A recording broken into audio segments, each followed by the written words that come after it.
like to give a message to the Democrat Party. Now that it's time for elections, as usual, we're seeing Democrats everywhere going to all of our places to ask for the black vote. Now, the one thing that has happened in the last 60 years, as a matter of fact, since the JFK assassination, is that you ask for our votes, but you never tell us what you're going to do for us. As a matter of fact, right now, your campaign is based totally on Donald Trump. You're not asking us to vote for Donald Trump. You're asking us to vote for you.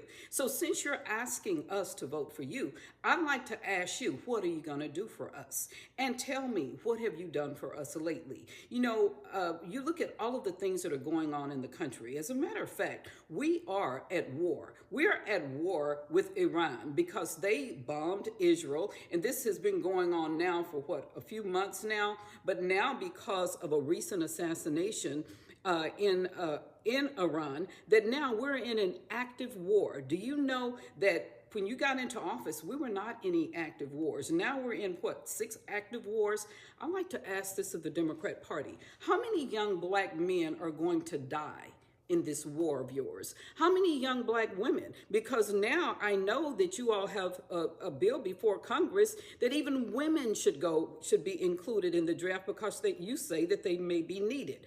I'd like to ask you, tell us, what is your plan for ending this war? What is your plan for peace? Because we understand that war is a huge moneymaker. The military-industrial complex, which is made of people who manufacture weapons for war, they make so much money off of war, destroying countries, then going back and rebuilding the country. So we'd like to ask you, how is the war that you have put us in right now going to affect black kids? And the thing about it, if it goes into a protracted war and it turns into a world war, wars can last up to 10 years. So we have people that have kids that are 8 years old that maybe need to be concerned about their 8-year-old being in war one day. We definitely like to ask that. Then the other thing that we like to ask you, what about inflation? Inflation, when the price of goods go up so that people cannot go to the grocery store.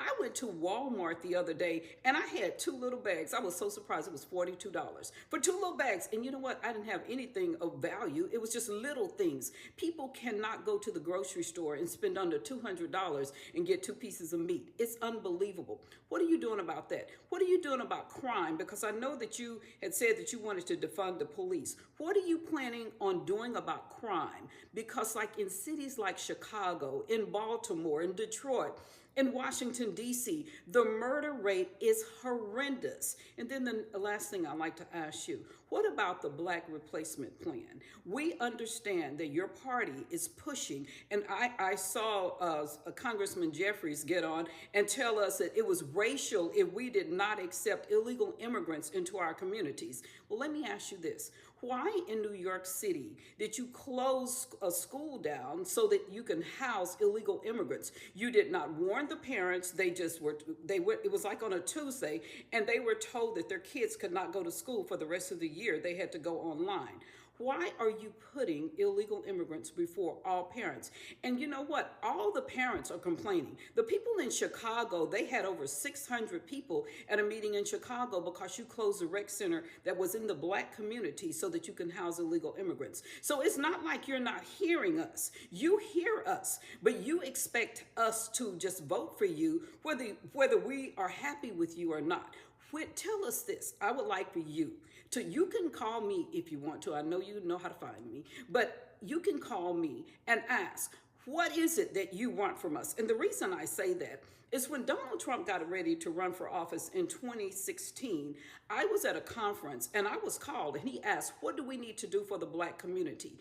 And I say, save black colleges, because President Obama had taken 75% of the funding from HBCUs from their Thurgood Marshall Fund. I said, give them their money back. When he got in office, he refunded the Thurgood Marshall Fund. He also forgave the loans that they had from Katrina, the black schools that were affected by Hurricane Katrina. He gave them their money back, and he made it where they did not have to reapply for funding every year. Do you know anything about black people except the fact that, what did you say, hot sauce and smoking weed? You know, I went to college. I've been to 4 universities.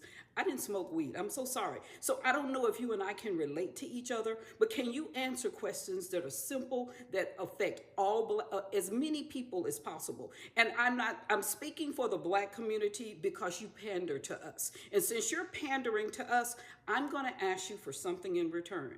Give us something back. Tell us your policies. I couldn't care less what Donald Trump is doing. Tell me your policies. What do you plan to do for us when you are elected as president of the United States?